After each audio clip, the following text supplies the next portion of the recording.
Hi everybody, hi students. I'm Miss Kristine. I teach fashion design. Today is a sewing lesson on how to do a French seam. A French seam, if some of you don't know, is a way to clean up the seams of the inside of a garment.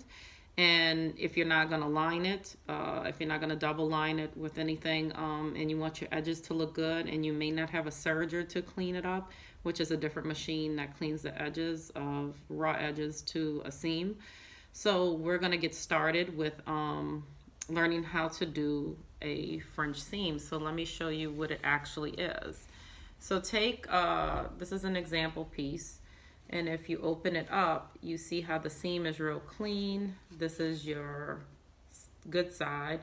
Whereas if you were doing a shirt or a pair of pants, this is where your seam would look clean. And the inside of that pants and shirt would have this nice folded seam that cleans it up, okay? So this is what we'll be learning today. All right, and what we're gonna need for materials are, you're gonna need a snippers, some shears. Be careful with the shears though. You want to be able to have something that if you're younger, you want to have something smaller for your hands that you can maneuver, and just be careful. Snippers are really good because it cuts off thread and makes little, you can chop things off easily with them. They're very sharp, but be careful with these two. You always want an adult present when you're using some of these items. You're going to have these two things: a pencil, a ruler, some pens for pinning your fabrics. Ball pens are good for that. And you're going to need a square. You're going to have to make a 6-inch by 6-inch square because you need two pieces of these. So you need two of these to actually start sewing. So what we're going to do with the square first is we're going to actually mark the seam, which is going to be a 4th seam allowance on one side. So if you look at your ruler here, you'll see that they have a 4th that shows, and we will actually mark that now, and then I'll hold it up for you to see the 4th. Okay, so once you mark that 4th, and you have, and also just to let you know, if you've already taken the first sewing lesson, you should already know you should have a sewing machine present. Everything should be threaded. You should have thread for your sewing machine. I'm on an industrial, like I explained. Most of y'all should have home sewing machines.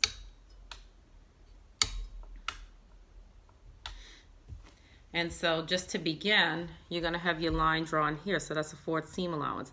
The thing is, you are including a 1/2 seam allowance, but you have to halfen it to a 4th and a 4th in order to do the fold and to only use a 1/2 inch seam allowance. So first we're going to sew these two pieces together. You're going to set up your machine with your foot underneath. You're going to put your needle down. You're going to put the actual foot on top. You're going to go forward. Then you're going to do a back tack because you want to lock that seam in. Your back tack should be here. On your home sewing machine should be up front. You're going to follow down that 4th of a line. If you already have a ruler on your machine, like I do, you're going to follow that 4th down. Once you've completed that 4th, take your snippers,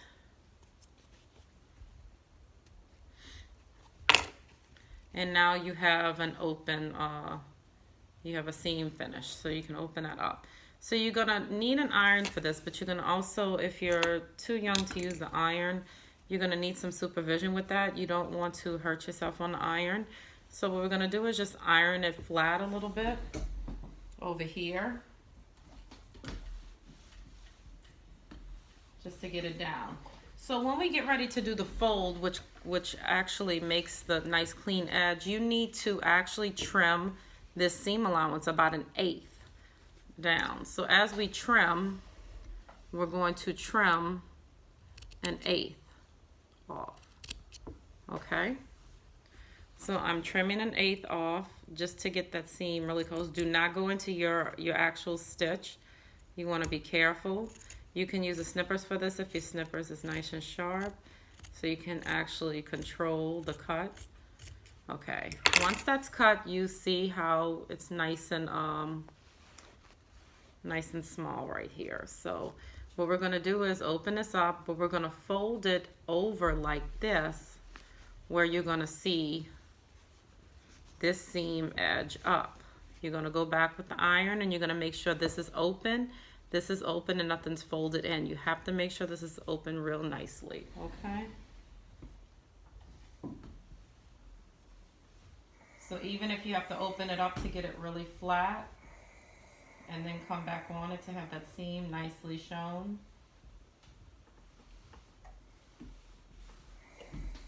you're gonna have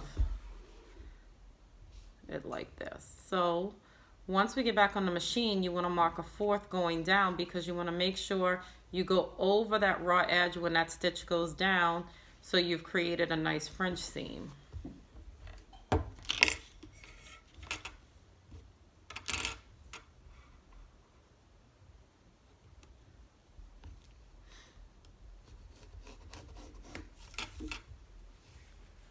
So here is your marking right there. Okay, now we're going to get back on the sewing machine. You're going to sew down a fourth.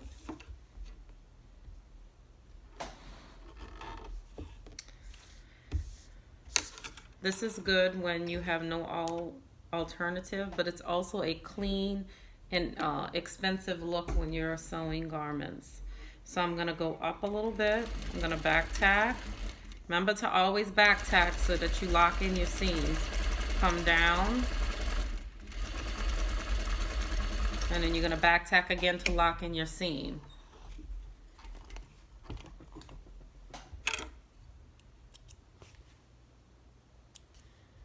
Okay. And now, when you open it up,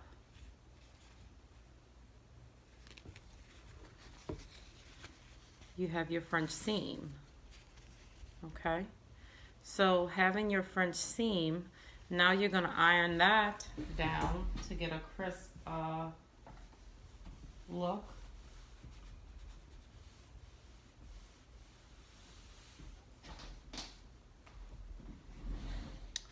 And from there, you have a clean French seam. Now to just jump a little further, if you wanted to go a little further with your French seam, which is a little extra bonus here, sometimes you'll have a decorative stitch, 2 stitches here, that you can actually do on your sewing machine, and that'll hold it down. Usually you'll see a double stitch like this on jeans, pants, on khakis, or on chinos. They'll have this little double stitch. You know, you could even add it onto a side of a dress if it's more of a casual summer dress. I will show you that stitch now. It's almost an edge stitch. You do an edge stitch from the seam, and then you do one right next to it, right by the fold that you can see through on the fabric, okay? Right through the fold where you can see on the fabric, and right to the edge. So we're gonna do that as our bonus sew. So as I'm edge stitching, I gotta make sure that seam is actually open.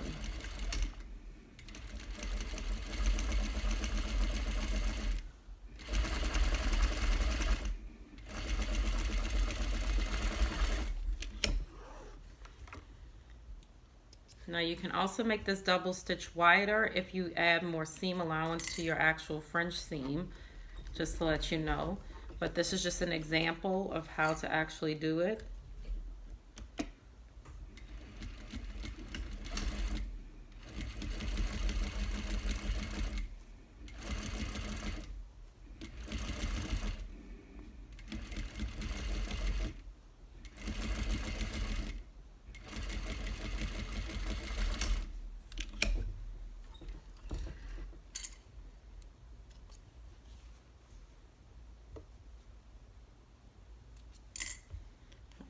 And now you see the actual double stitch. Just to take a look, you're going to edge stitch, and then you're going to make sure you lock in everything. So when we turn it over, you can see how the stitch captures the whole entire fold, okay? All right, so you have completed a French seam plus a double stitch on top of your French seam that you had as an extra bonus today. If you have anything that you want to give feedback on, you can write to Community Works or give feedback under the video to let me know if anything you have any questions about doing a French seam, or if you have something you're making and you want to use this particular stitch to clean it up. That would be nice to hear back. And miss you guys and hope to see y'all soon. Thanks.